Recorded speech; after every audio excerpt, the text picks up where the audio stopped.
With kids in school, that means many families have the routine of packing foods for lunch. So how do you achieve the win-win for nutrition and something your kids will actually eat? Keeping your students' personality in mind can help.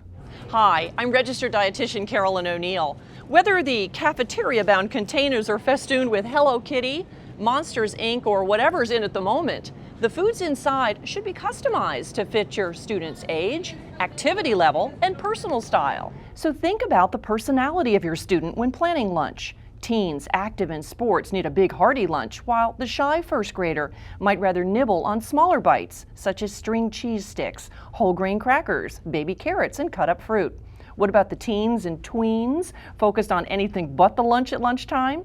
A dainty sandwich cut into quarters or half of a whole wheat pita sandwich might be a better fit for these gossip girls.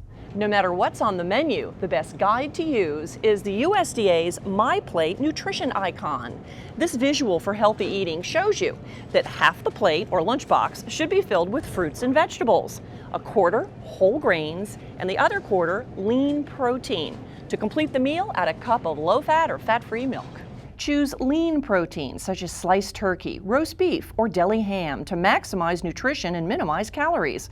For something sweet, include grapes, strawberries, or pineapple chunks to dip in protein-packed Greek yogurt. Planning lunches with personal taste and style in mind helps ensure that these foods will be enjoyed, not left in a locker. After all, no food is nutritious until it's actually eaten. I'm Carolyn O'Neill, helping you eat better for life.